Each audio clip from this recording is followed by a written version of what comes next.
Hello, it feels good to be back with you again on the program Security Alert on CRBC TV. My name is Wofai Samuel, and as you all know, on different editions of Security Alerts on this TV station, we discuss different security issues that are of paramount importance to Cross River State.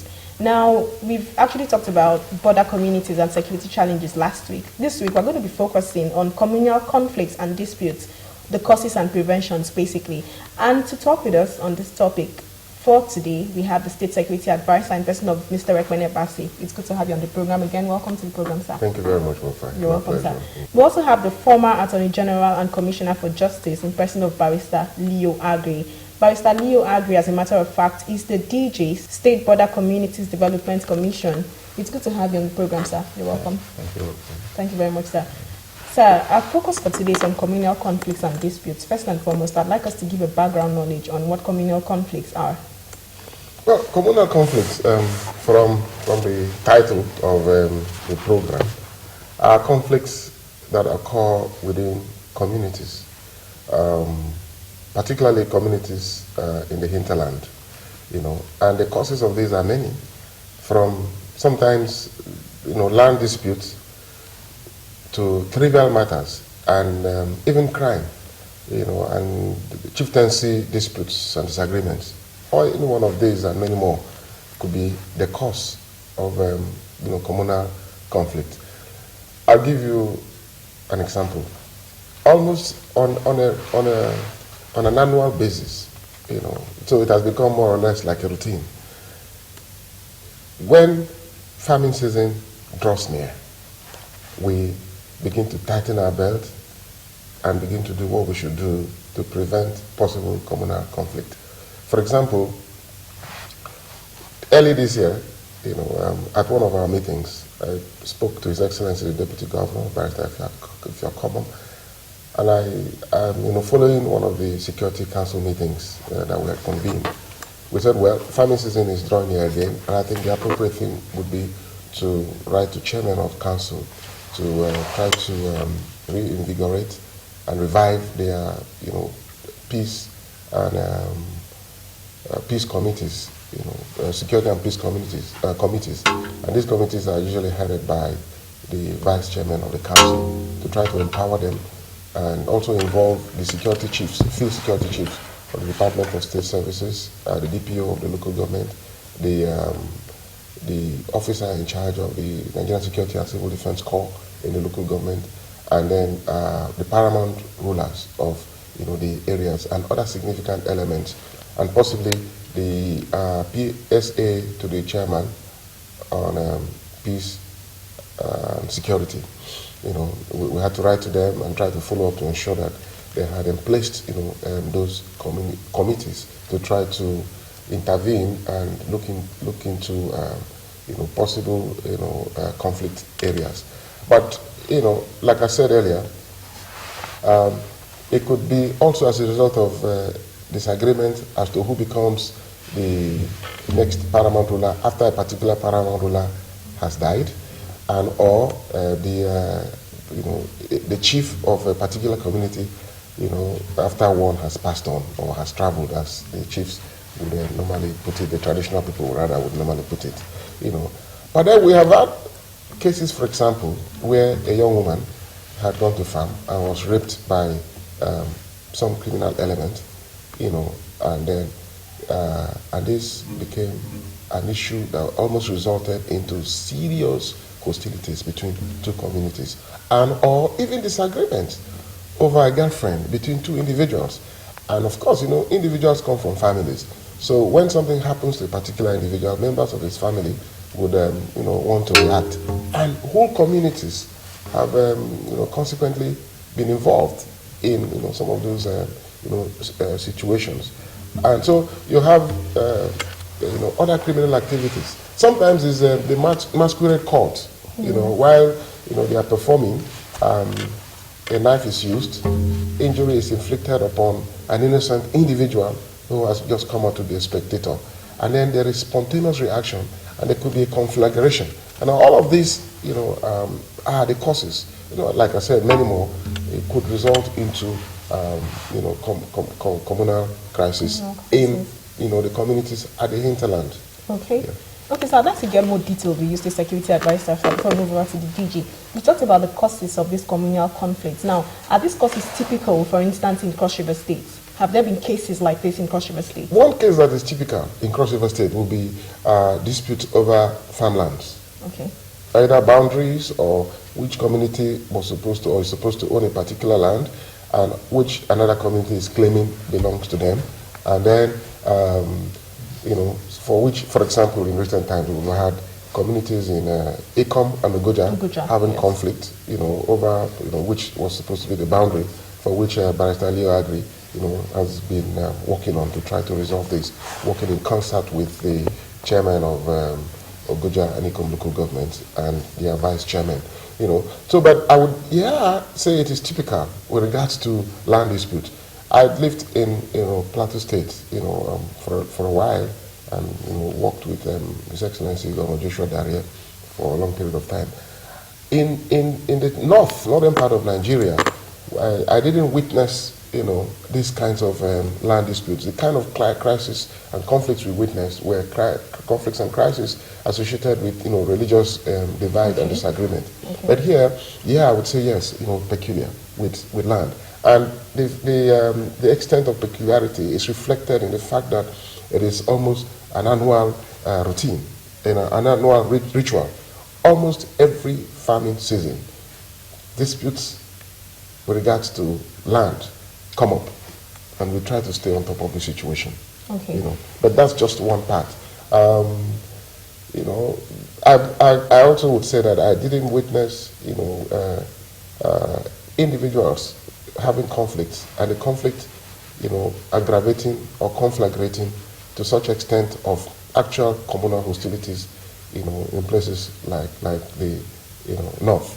Otherwise, there were conflicts in those places, but usually, sometimes spontaneous, otherwise planned over a period of time, either in aggression or reprisal. One community feels they have been aggressed upon, and they need to sit back, plan, and then carry out a reprisal. Carry out a reprisal. Or one community for whatever reasons, but for the most part, almost always, due to religious disagreements. Wow, that's detailed. Thank you very much, the Security Advisor, sir. The teacher, sir, I'd like to find out from you. In order to ensure that Cross River State remains safe and the tourist haven, just like its start, destination Cross River, a destination where we have different investors from the world and from Africa come to invest, we need to ensure that it is safe, it is secure. We need to ensure that our communities are not at loggerheads with each other. Now, what is your office, that's the State Border Communities Development Commission, as well as other security parastatals in Cross River State, what are they actually doing to ensure that these security challenges in communities are curbed to the barest minimum? Thank you very much. I think we had last week mentioned a few things. Most of those things also play out in the internal community clashes. The SSA has mentioned about land, farming land. 90% of Cross Riverians are agrarian. And secondly, being farmers, there is the clamor for space. That space to plant your crops is an intention for survival. But oftentimes, what has led to intercommunal clashes internally is the problem of how to approach acquisition of land.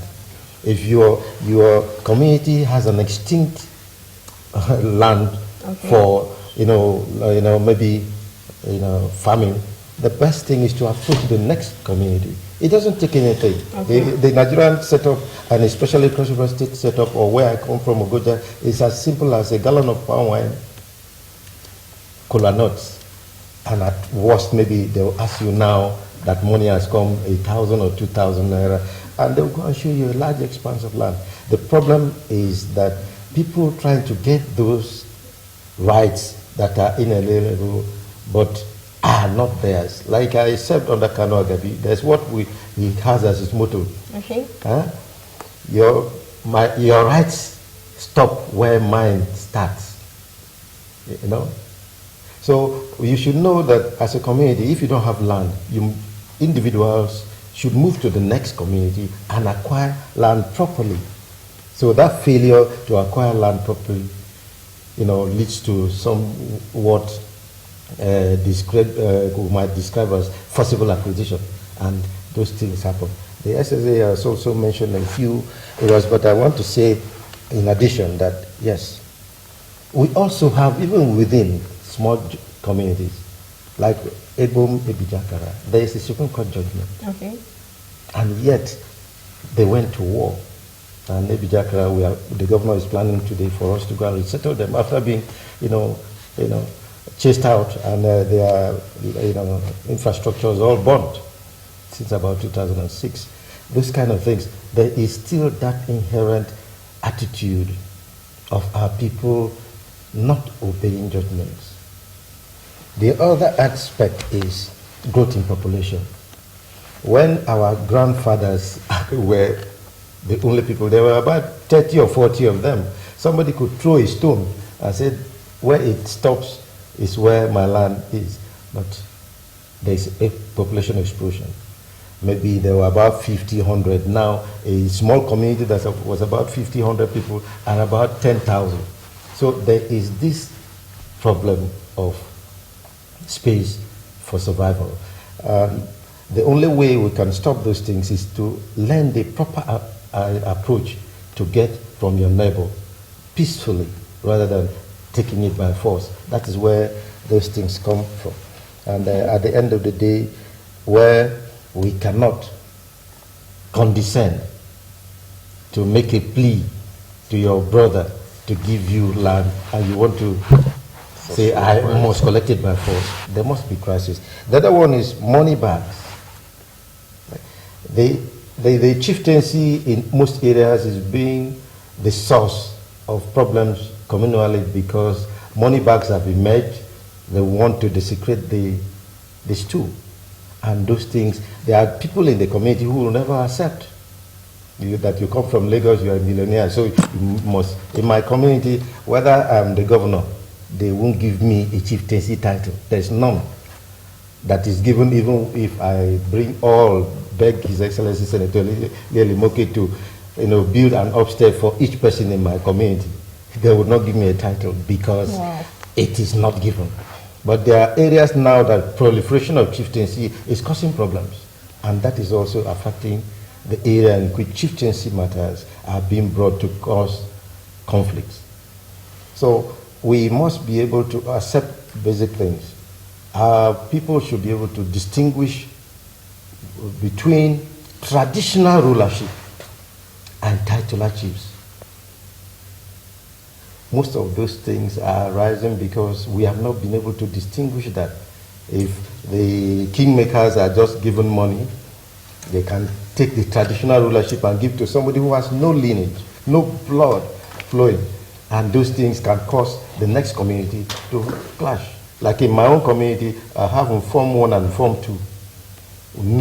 Normally, before the creation of those clans, we go and take a prince from Form 2 and custody in Form 1. So you cannot come and take a prince in Form 1 and custody in Form 1 because it was never the thing. It was never the rule.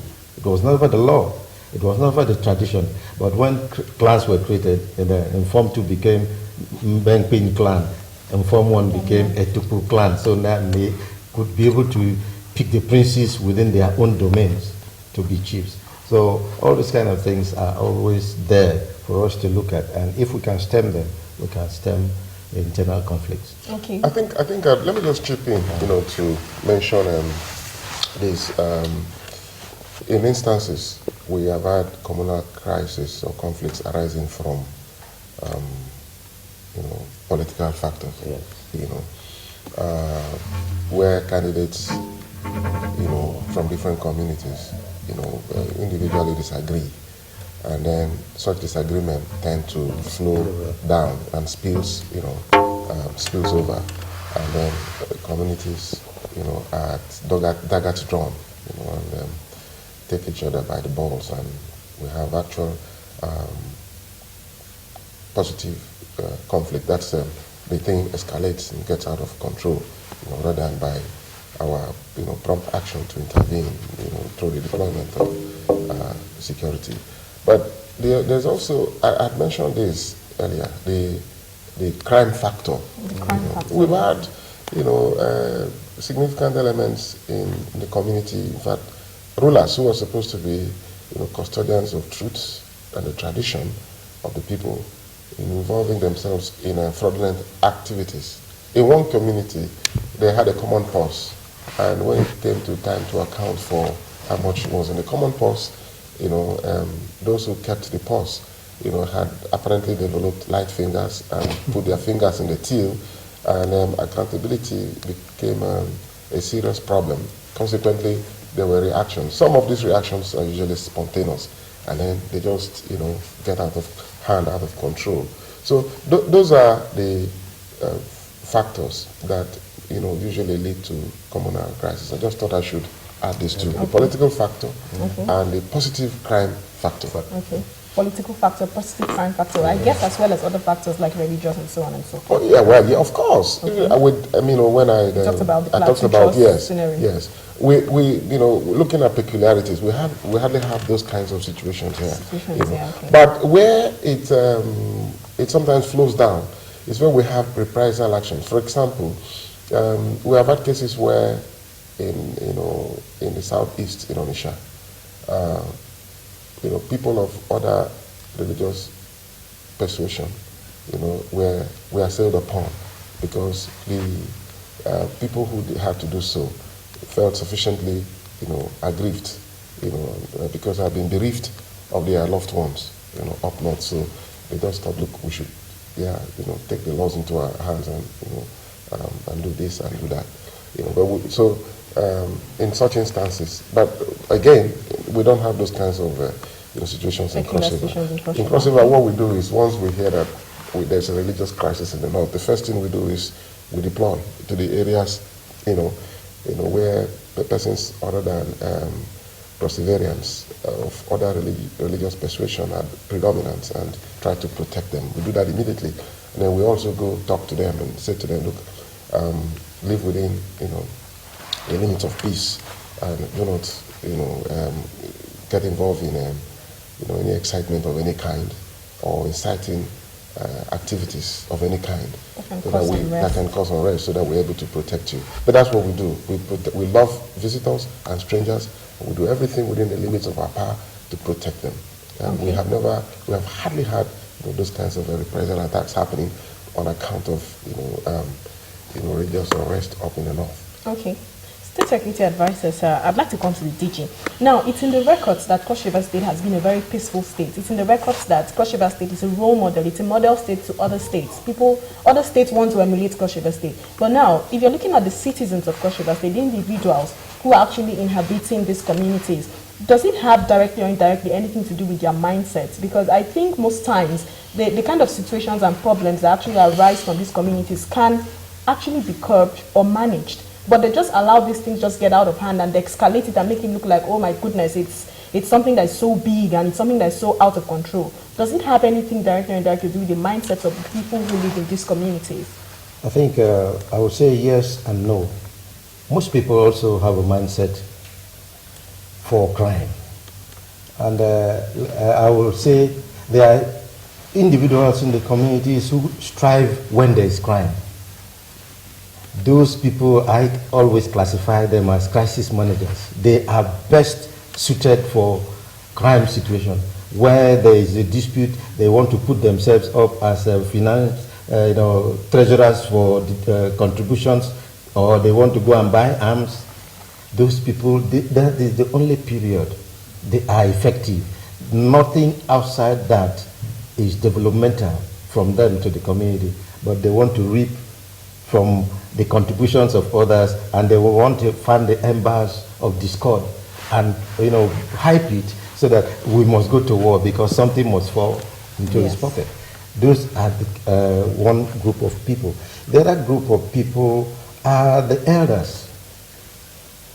And I'm saying elders because the generation of the youths know little or nothing about how they came into that area. We know that there were inter-village and inter-community wars in the pre-colonial days. Most communities are domiciled where they were not originally. But because of intervillages wars, we have now come to be where we are. It is also good for those who knew the history to acknowledge the fact that I came from somewhere and I am here and I should be able to say this about this land to the young generation. And then the other one is that they refuse to even speak the truth to the youths. You might have a judgment, because when we're talking of colonial judgments, I give you examples of colonial judgments. The Ishibori and Bekora, they have in a HJS Clark's inquiry of 1947 that put the boundary of Bekora and Ishibori, the old Abuchiche Road and Ukpa. So to the east and to the north is Bekora land, to the south is Ishibori land. You can imagine that the 3/4 of Ugboro and 3/4 of Ijibo are in, the elders are aware, they have those judgments, but tell the youths to know that truly we are in somebody's land, let us be able to live in peace with them. They will not. Those things are not good enough for us to continue doing. If not, we'll erode the peace that pervades in Cross River. Yes. And I'm happy that His Excellency has a zero tolerance for crime. He has a zero tolerance for hostility, cultism, all those things we are imbibing. And we also, who are purported leaders of our communities, should also act as advisors extraordinary. Okay. Like I have a problem, I called him, my own immediate community and the community in Opoma and Yala. They had come into our community, started making mounds and planting palms, which meant they were calling my people for war. And when my clan head called me, I said, take the next road. You don't need to go through Kuku. You must meet them and they will kill you. Come round, turn round, and go and report to the area commander. And I called the area commander, and I called him and called His Excellency. I said, there's a crisis situation in my community and Yala. We should not allow it. And that is how the SSA called the area commander too, but we had already spoken, and the deputy governor was on top of the situation. So we must act as advisors to ensure that government policies, programs, and projects go in smoothly, and it will also enhance, the coming in of tourists to invest in Cross River State. Wonderful, thank you, sir. Security advisor, sir, would you have anything to add to what he's saying? Well, I think that the role of the elite is key here, very important. And you have different kinds of elite. You have political elite, you have the business elite, you have the security elite, and the academic elite and all that. And there is, in present time, no community that does not have elite. And these elites, what role they play in ensuring that community conflicts are dealt with, without recourse to violence and or hostilities, cannot be, too accentuated. They are the ones who have the wherewithal in terms of resources to procure arms and ammunition, but they're the same persons who would never, avail their children, this arms and ammunition to go and fight. Yeah. Of course, they have their children abroad. So who are the ones that are supposed to be the guinea pig, the ones who should go give their lives, for land, And I often look at this matter philosophically. If it were, chieftaincy disagreements or dispute, I say, look, I don't know. In the north, I know about, emirs who are powerful and rich and well connected, very wealthy. Here, I've hardly seen any rich chief, and then the sort of diabolism that some of them initiated into or take to, such that, more or less totally, continues to impoverish them. So why am I going to fight over any chieftaincy? Yeah. Why won't I sit down and write my books and, I'm delivering lectures or go preach the gospel? So the elite have key roles to play in ensuring that, we do not, our people do not recourse to, communal, hostilities for any reason whatsoever. I think that much I'd love to say in addition to what Barrister AGGREY, had said. But suffice it to say that this administration has zero tolerance for crime, Yes. zero tolerance for communal conflicts. There is no problem that we cannot deal with coming together around the table, discussing amicably. And I want to make mention of this here. I think I've enjoyed so much cooperation from my colleagues, the security commanders who are here. They've been very proactive. Whenever we have had occasion to call them, they have responded very quickly. And then the communities, deferring to the authority of the Office of His Excellency the Governor, have almost always responded immediately when they are called upon, and consented to agreements to maintain the peace. With regards to land, we were all created from the scriptures. According to the scriptures, we were made out of the earth, and out of the earth we will return. I don't know anybody who gets buried with land, but rather they get buried inside the land. So why fight for land? And I usually say again, dead men don't do business. You die fighting for land, then you're buried in the land. I don't know what you gain doing that. So the best option would be for us, to embrace peace, to embrace law, to embrace order, and to express love for one another, and continue to live peacefully and amicably, recognizing the fact that we are, a model state. We have no business. We have no business crisis. In crisis and conflicts whatsoever. Thank you very, very much, State Security Advisor. So you actually talked explicitly, and I found this conversation very interesting. I wish we had some more time to dwell on more issues concerning communal conflicts. I do hope that you'll be back here in the studio some other time to talk more about this particular subject. DG, sir, you too. Wonderful. It's been wonderful having you in the studio. Thank you very, very much for the time, sir. We've actually been talking with the State Security Advisor in person of Mr. REKPENE BASSEY. Thank you very much again. And we've been talking with Barrister Leo AGGREY, the former Attorney General and Commissioner for Justice, and the present DG, State Border Communities Development Commission. Thank you very much for coming on the program, sir. Basically, we've been talking about communal conflicts. What are the preventions? What are the remote causes? What are the immediate and secondary causes of all these problems that are saddled in different communities? Well, the State Security Advisor has said that the government of Cross River State has zero tolerance for all forms of crimes. You know that Cross River State is a model state, like I said earlier, and we owe it to ourselves to maintain this identity. We wouldn't pardon anybody, whosoever wants to create unrest in Cross River State. Why? Because if you're not directly affected, you're indirectly affected, one way or the other. I mean, the chain just goes round and round and round. Definitely next week we'll be back here in the studio to talk to you about other issues concerning security. But until then, keep doing the best you can to ensure that you're protected from all forms of crime. Never indulge in crime because it doesn't pay. Rather, dialogue, being patient, and settling disputes amicably is the best option. My name is Wofai Samuel. Have a pleasant day. Bye.